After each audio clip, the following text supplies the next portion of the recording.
we're here in frigid Atlanta, and it is cold. I mean, it's as cold as it was home. When I left home this morning, I had a winter coat on. When I got off the plane, I figured out I don't need to winter coat. You know what? I needed the winter coat. It was freezing, as a matter of fact, when I got to Atlanta this morning. It wasn't snowing like it was supposed to be. It got here on time. So we're here in Atlanta for a couple of days of shows, and on the tip of Radio Row, which is here. I just heard Daughter a minute ago do an "and," so he's here too somewhere. I could hear him through my headset, so he's somewhere in the building. I haven't seen him yet, but he was here. And we'll be here right through, obviously, the rest of the week doing shows on the Fan and on the app right through Sunday. We'll have shows every day. You can get it. You can watch it on the app. You can listen to it on the Fan. You can listen to it on the app. You can get it there. There'll be a special show on the app on Saturday. There'll be a show on the app and on the Fan on Sunday. We'll be back on our home on WFAN from 9 to 12 on Sunday morning. We'll have, our regular shows for you. Now, our shows are a little different. We're not going to spend an hour on something that somebody stupidly says on Radio Row. That we're not spending 2 minutes on. I could care less, and I don't care what they say. So that means nothing to me, unless it has something to do with football or something that is going to somehow impact the game. You're not going to hear too much of it here, that's for sure. Couple of things, just getting here. This is a very spread out city, so it's an odd city in terms of impact. There are cities you come into, and the Super Bowl has an amazing impact. Now, this is not a big town from a standpoint of, you think of it being a big media market, and it's become a big city. But it's a very spread out city, and it's kind of a sleepy city from that standpoint. It's kind of a quiet city. The only way, you can see some Super Bowl signs here and there, but you really wouldn't know coming into town what was going on. I mean, until you get close to this World Congress Center where they have the, where they now house everything, media, all the PR stuff, all the different marketing stuff, and Radio Row and everything else in these big buildings. And this building's the same in every city. Everyone has one of these. And they put them in the same place now. As a matter of fact, year after year, it looks the same.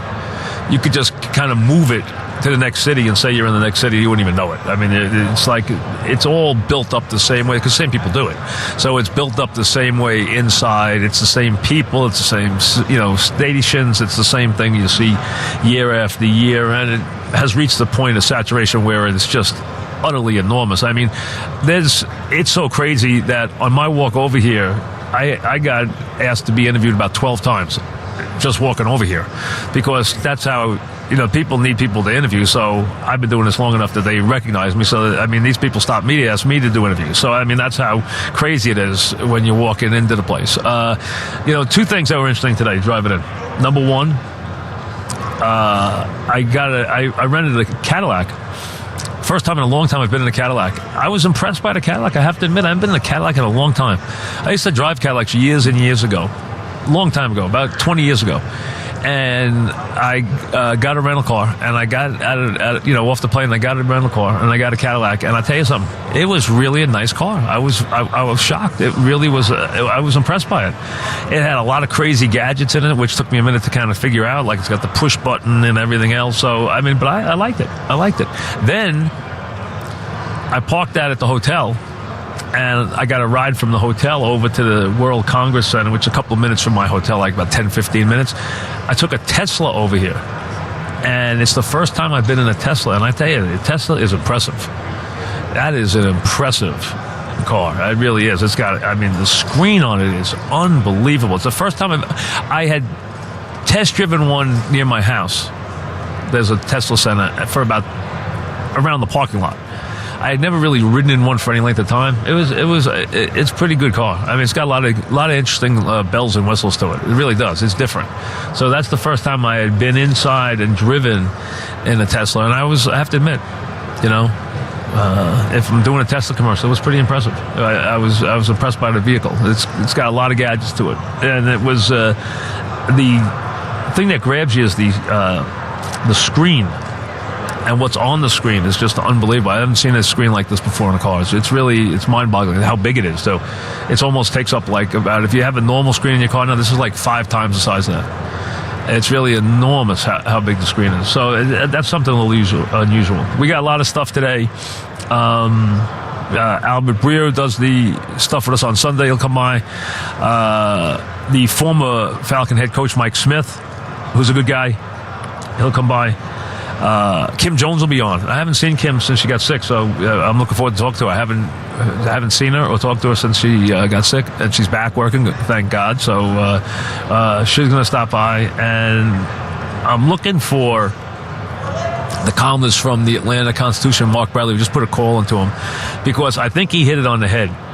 His point in the paper today is Atlanta has not recovered from their Super Bowl debacle of 2 years ago, 28-3.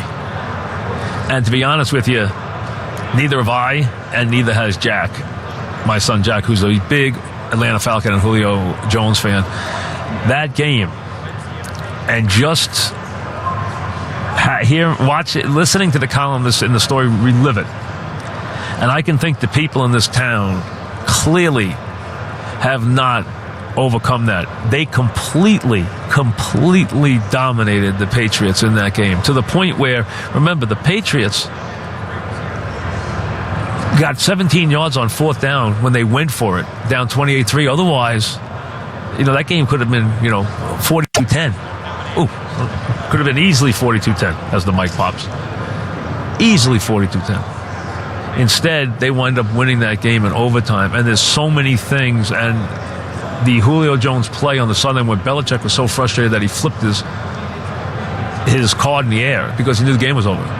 And if they just take it from there, I've always talked about from that point, forget the mistakes before that. If they just take it from that point and just run it into the line and kick the field goal, the game is over. It is so over. It just gets you crazy. And his point was that this town, as they ready for a Super Bowl. Now, remember, they haven't had a Super Bowl played here in this town in 19 years.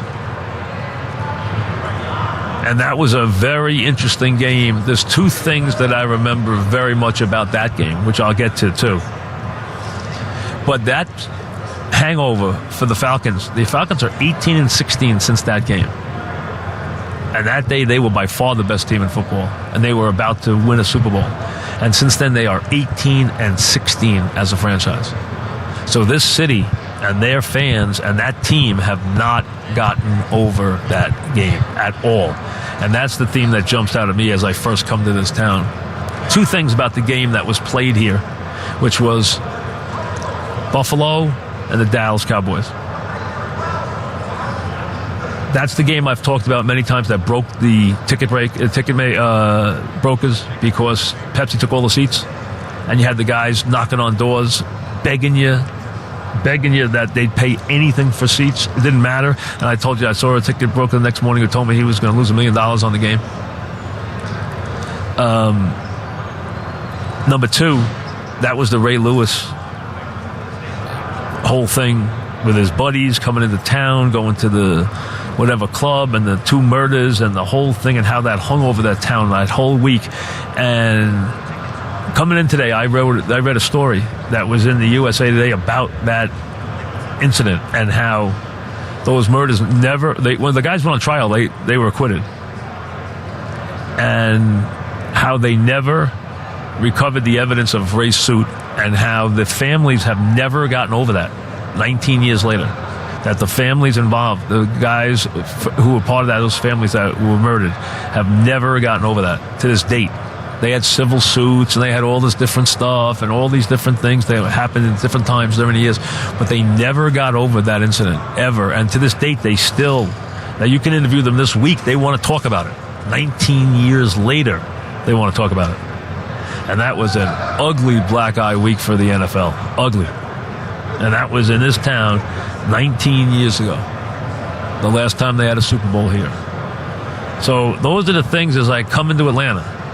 Ray Lewis, think about that. I think about the whole thing that went on with the tickets that year. And then I think about 28-3 Falcons. Back after this.